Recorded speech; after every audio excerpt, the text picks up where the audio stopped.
Good morning, শুভ সকাল বন্ধুরা। Welcome to my channel day with Shrabanti. আশা করি তোমরা সকলেই খুব ভালো আছো, সুস্থ আছো। আমরাও ভালো আছি। আমার দূরের কাছে সকল বন্ধুদেরকে অনেক অনেক ভালোবাসা দিয়ে আজকের ব্লগটা শুরু করছি। আই হোপ এই ব্লগটা তোমাদের ভালো লাগবে। সকালবেলা টিফিনে করলাম ম্যাগি। না ম্যাগি না, এটা হচ্ছে ইপ্পি। আমার মেয়ে তো ম্যাগি পছন্দ করে না, ইপ্পিটা কিন্তু খুব পছন্দ করে। তাই ভাবলাম যে আজকে আমিও ওর সাথে একটু ইপ্পিটা খাই।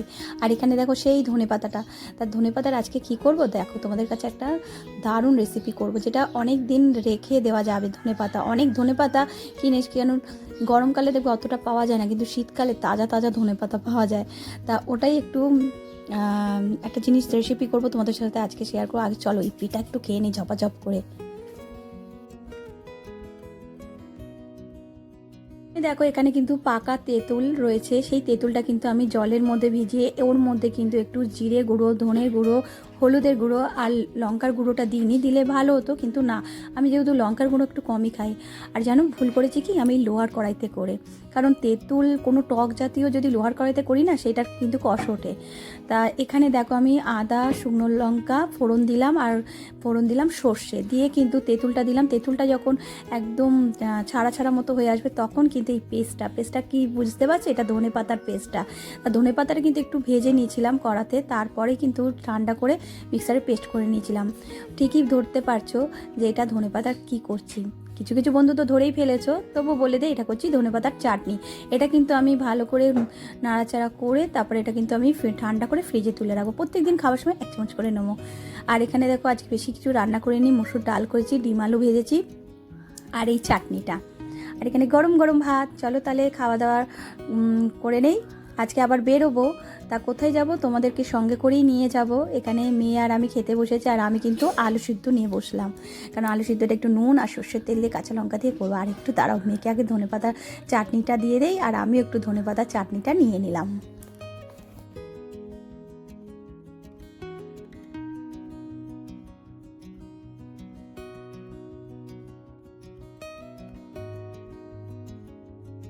খাওয়া দাওয়া করার পরে কিন্তু বেরিয়ে পড়লাম। আর কিন্তু এটা কিন্তু আমি দিদির বাড়ি যাচ্ছি। বাস থেকে নেমে গেছে, তখন কিন্তু আর ক্যামেরাটা অন করিনি, কারণ ট্রেন বলছি কি, বাসটা ভীষণ ভিড় ছিল, তার জন্যে। তা বাস থেকে নেমে এই যে হাঁটছি, এই রাস্তাটা হাঁটতে খুবই ভালো লাগে, কোনো গাড়ি ঘোড়া তো ঝামেলা নেই। তা দেখো মেয়েকে কিন্তু আমি ওই যে কালো জামাটা নিয়েছিলাম, সেটা আমার ঠিক ভালো লাগছে না, তাই মেয়েকেই বললাম তুমি আজকে এটা পরো, আর তোমাকে ভালো লাগছে, আমি এটা পরবো না। তা এই দেখো আমার দিদির মেয়ে আর দিদির ছেলে কিন্তু আমাদেরকে রিসিভ করতে এসছে। তা গল্প করতে করতে চলেও এলাম দিদির বাড়িতে। আর এই দেখো আজকে হচ্ছে আমার দিদির ছেলের জন্মদিন। আজকে হচ্ছে 14ই ফেব্রুয়ারি। আর এই 14 ফেব্রুয়ারি কিন্তু আর একটাও কিন্তু আমাদের খুব স্মরণীয় দিন। কী দিনটা সেটা অবশ্যই তোমাদেরকে জানাবো। আর এখানে দেখো বাবা, দাদা, মা এরা কিন্তু এসেছে ওই 6টা নাগাদ এসছে, আর আমি ঢুকলাম 7:30টায়। তা আমরা প্ল্যান করেই এসছি দিদির বাড়িতে। প্রত্যেক বছর কিন্তু এইরকমভাবেই আসি, আর সেরকমভাবে কিন্তু এই দিনটাকে আমরা পালন করি না। এই দিনটা শুধু আমাদের কাছে নয়, পুরো ভারতবাসীর কাছে একটা দুঃখজনক দিন।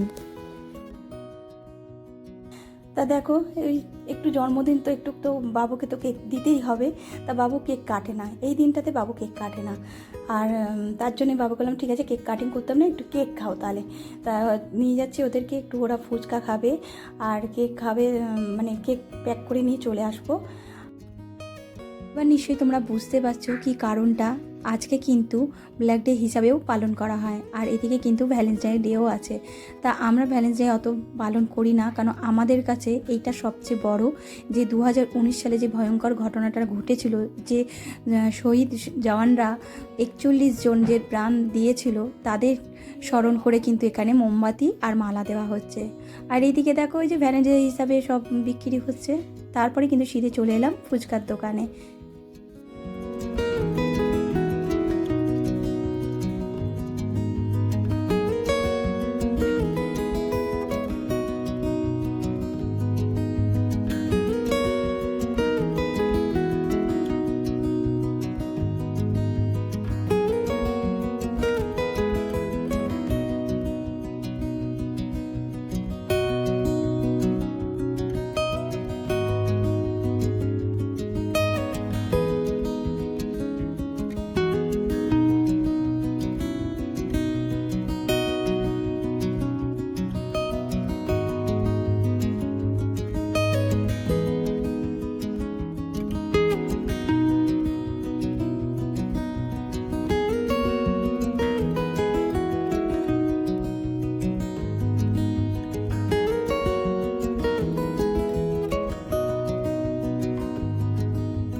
এরপর চলে এলাম এখানে স্যালাড কাটতে। আর আজকে দিদি রাত্রিবেলা কি রান্না হয়েছে আমাদের সেটা তোমাদেরকে দেখাচ্ছি।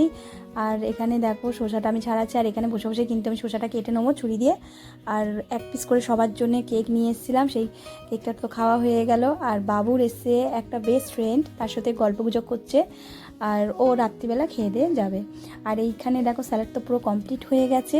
আর এখানে দিদি করেছে আজকে মটন বিরিয়ানি আর চিকেন চাপ, আর হচ্ছে পরিবেশন হবে কলা পাতায়। যে কথাটা না বলেই এই ভিডিওটাই আমার অসম্পূর্ণ থেকে যাবে। যে সকল মিষ্টি মিষ্টি বন্ধুরা প্রথম থেকে সাথে আছো, পাশে আছো, তোমাদেরকে অসংখ্য ধন্যবাদ। এভাবে আমার পাশে থাকার জন্য রইল অনেক অনেক ভালোবাসা। আজকে যদি কোনো নতুন বন্ধু প্রথমবার আমার ব্লগ দেখছো, ব্লগের কোনো অংশ যদি তোমাদের ভালো লাগে অবশ্যই লাইক কমেন্টটা করো। আর তোমরা যদি চাও আমার এই ছোট্ট পরিবারে একটা মিষ্টি সদস্য হয়ে যেও, তার জন্য অবশ্যই তোমাদেরকে সাবস্ক্রাইব করতে হবে, পাশে যে বেল আইকনটা টুং করে বাজিয়ে দিও। আমি নতুন ভিডিও ছাড়ার সঙ্গে সঙ্গে তোমাদের কাছে নোটিফিকেশন পৌঁছে যাবে। আর এখানে দেখো বাচ্চাদেরকে নিয়ে আমার বাবা খেতে বসে গেছে। আর এখানে আমরা খেতে বসেছি, ওপাশে মা আর দিদি শাশুড়ি বসেছে, এপাশে দাদা, আমি আর দিদি এপাশে বসবে, দিদি নিয়ে আসে। আর তোমাদেরকে দেখাচ্ছি, দেখো মটনটা কতটা নরম হয়েছে, আর বিরিয়ানিটার তত্ত্বটা কিন্তু দারুণ হয়েছে। তাহলে চলো এখানেই শেষ করি, আবার হাজির হবে নতুন দিনের সাথে নতুন ব্লগের সঙ্গে। টাটা, সবাই ভালো থেকো, সুস্থ থেকো, সাবধানে থেকো। Tata tata.